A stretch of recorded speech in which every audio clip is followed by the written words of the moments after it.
시편 3편 5절 말씀이랑 시편 4편 8절 말씀 두 절만 같이 봉독하도록 하겠습니다. 시작. 내가 누워 자고 깨었으니 여호와께서 나를 붙드심이로다. 내가 평안히 눕고 자기도 하리니 나를 안전히 살게 하시는 이는 오직 여호와이시니이다. 아멘. 예, 자는 얘기 나오죠. 계속. 예, 자고 깼고 또 잠자리에 든대요. 우리 매일의 일상이 자고 깨고 고난 가운데 살다가 예, 또 잠이 듭니다. 많은 주석가들이요, 이 3편과 4편 짝을 이루는 시라고 이렇게 얘기합니다. 그리고 함께 읽은 본문 두 구절을 보면 시편 3편은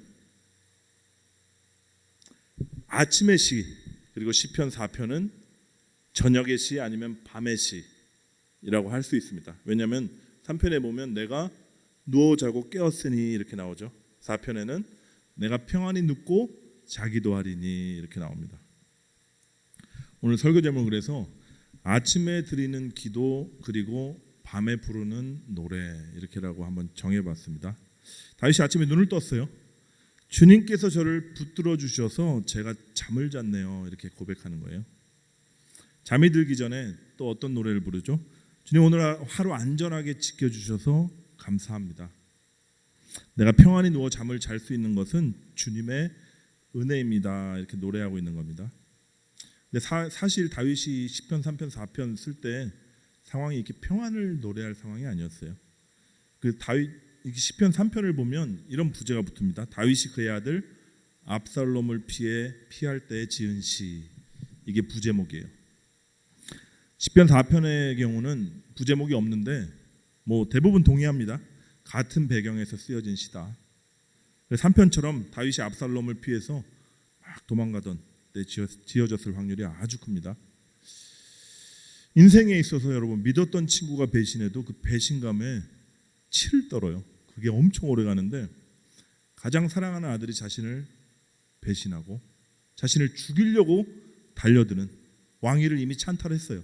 그리고 자신을 죽이겠다고 쫓아오는 그 아들을 뒤로하고 도망가는 아비의 심정은 어떨까요? 그 비통함이야 뭐 말로 표현할 수 없을 겁니다. 근데 더 비참한 게 있어요. 이 모든 일이 자기 자신의 죄악 때문에 일어났다는 것입니다. 여러분 다 아시죠? 밧세바 사건, 간음죄와 살인죄의 결과로 하나님 말씀하시고 그 말씀대로 이루어진 거예요. 다윗은 분명히 알았습니다. 내가 당하는 이 고난이, 이 비통함이 내 죄 때문이구나, 하나님의 엄중한 징계이구나 하는 것을 알았습니다.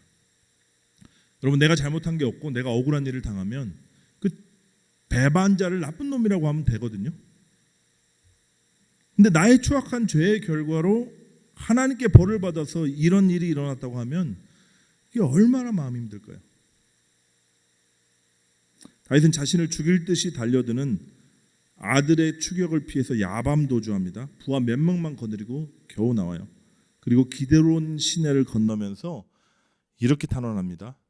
여호와여, 나의 대적이 어찌 그리 많은지요. 일어나 나를 치는 자가 많으니이다. 많은 사람이 나를 대적하여 말하기를 그는 하나님께 구원을 받지 못한다 하나이다. 가장 믿었던 모사도 반역했어요. 다윗을 따르던 수많은 정말 친근해 있던 그 사람들이 다 대적자가 되어버렸습니다. 그리고 이렇게 얘기하는 거예요. 하나님은 이미 다윗을 버렸어. 다윗이 지른 추악한 죄에 대한 얘기 들었지? 이제 다윗은 완전히 끝났어. 3장 3절부터 이제 시가 확 바뀌어요. 탄원시로 바뀝니다. 반전도 근데 이런 반전이 없어요. 3절 4절 보니까 여호와여, 주는 나의 방패시오 나의 영광이시오 나의 머리를 드시는 자이시니이다. 내가 나의 목소리로 여호와께 부르짖으니 그의 성산에서 응답하시는도다. 여러분 어떠세요? 뻔뻔하게 보이지 않나요? 그렇게 추악한 죄를 지고도 어떻게 다시 하나님께 기어들어가서 들이미나요? 내 머리를 드시는 자이시니이다, 이런 고백이 나올 수 있을까요? 이 뻔뻔하게 보이는 고백이요, 바로 믿음이에요. 다윗은 정말 하나님이 자신의 아버지 되심을 믿었고 그분이 얼마나 선하고 자비롭고 긍휼이 한이 없으신지 알았습니다. 하나님 나의 아버지이십니다. 하나님 나를 징계하심은 마치 아비가 자식을 사랑의 매로 대하는 것과 같습니다. 내가 지금 이런 처지에 있지만 그럼에도 불구하고 결국은 아버지께서 나를 용서해 주실 것이고 회복시켜 주실 것이고 다시 세우실 분이신 것을 제가 믿습니다. 이런 믿음이었어요. 여러분 마음이 너무 힘들 때 잠이 잘 옵니까? 예, 막 잠 설치시죠. 눈을 붙이려고 해도 막 생각이 나고 가슴이 막 답답해오고 그래도 자고 나면 이 죽을 것 같은 감정이 좀 누그러질 텐데 잠을 못 드는 거예요. 근데 다윗은 하나님의 아버지 되심을 이렇게 고백을 하고 잠을 청했습니다. 그리고 하나님께서는 사랑하는 자에게 주시는 그 잠을 주셨어요. 다윗은 아버지의 품속에서 잠든 것입니다. 깨보니까요. 부정적인 감정이 좀 누그러들었어요. 그리고 문제와 상처, 이 두려움 때문에 보이지 않던 것들이 보이기 시작합니다. 뭘 받겠습니까? 아버지께서 자기를 품어주고 계시는구나. 그리고 그분의 품속에 있는 자신을 보게 된 겁니다. 여러분 어떠세요? 어떠한 일이 있어도요. 우리는 주님의 품속에 있는 자들입니다. 천지를 창조하신 하나님이 내 아버지시고 나의 그 죄악이나 나의 연약함이나 나의 어떠함과 상관없이 추악한 죄 중에서도 불신과 두려움이 나를 엄습해오는 그 중에서도 나를 버리지 않으시고 나를 붙들고 계심을 우리가 볼 수만 있다면 게임 끝이에요. 모든 고난과 역경도 주님이 허락하신 선한 것들이구나. 주님의 손에 붙들리면 그것을 이용해서 나를 돌이키시고 나를 또한 연단하셔서 종국에는 하나님의 아들의 영광의 그 자리까지 나를 이끌어 가시겠구나. 이게 그분의 사랑이구나 알게 되는 거예요. 이제 눈이 열렸죠. 자신을 품에 안으시는 하늘 아버지를 보게 된 다윗이 이렇게 외칩니다. 시편 3편 6절 말씀입니다. 우리 같이 한번 읽어볼까요? 시작. 천만인이 나를 애워싸 진친다고 하여도 나는 두려워하지 아니하리이다. 아멘이 되시나요? 사방이 우겨쌈을 당하는 그 상황 가운데 잠이 들었어요. 또 아버지의 은혜로 모든 그 두려움이 눈녹듯 사라졌습니다. 근데 여러분 잘 보십시오. 상황이 나아졌나요? 아들이 다시 죄를 뉘우치고 철군했습니까? 아니, 상황은 하나도 달라진 게 없었어요. 근데 4장을 보니까 상황과 환경은 그대로인데 뭐가 바뀐지 아세요? 다윗 자신이 바뀌었습니다. 하나님 아버지의 그 자비하심과 그 사랑을 맛보고 그분의 은혜를 뼛속 깊숙이 체험하니까 다윗이 바뀌었어요. 그래서 다윗은 이제 대적들을 향해서 이렇게 당당하게 외칩니다. 그 당당함이 어찌나 대단하던지 마치 교만하게 보일 정도였어요. 한번 보시죠. 4장 2절과 3절 보면 인생들아 어느 때까지 너의 헛된 일을 좋아하고 너희들 거짓을 하면서 살겠느냐? 여호와께서 경건한 나를 택하셨다. 내 부르짖음을 그가 들으신다. 이렇게 선포하고 있는 겁니다. 심지어 자신을 경건한 자라고 이렇게 얘기하고 있어요. 4절과 5절을 보면 너희는 떨며 범죄하지 말라. 닥치고 좀 잠자코 있어라. 자기를 의지하지 말고 여호와를 의지해라.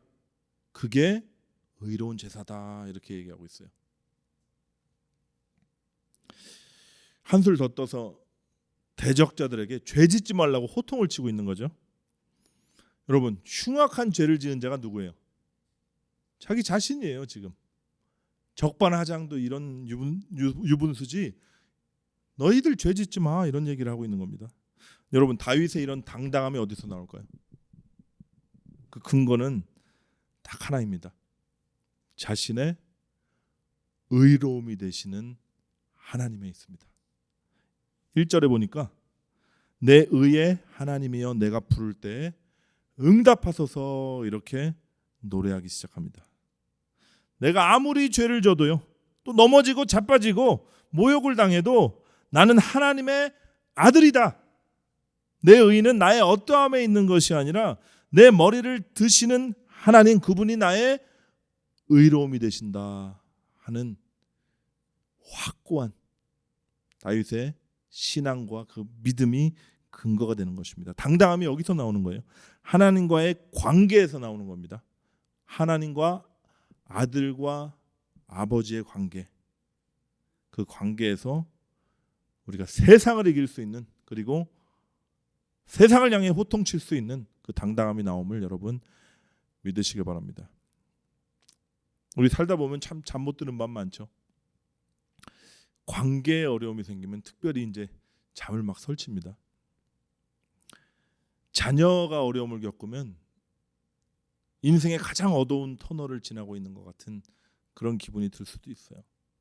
가시와 엉겅퀴만 가득한 광야를 지날 때 여러분, 우리가 비빌 곳은 한 분뿐입니다. 그 아들을 잡아 죽이시기까지 나를 사랑하신 하나님, 그 아버지 품에 우리가 안겨야 합니다. 염치가 없어도, 나의 냄새나는 모습이 너무 부끄러워도, 고개를 들 수 없어도 다른 길이 없어요. 그 아버지의 품속으로 들어가야 되는데, 걸어갈 힘이 없으면 기어서라도 가야 됩니다.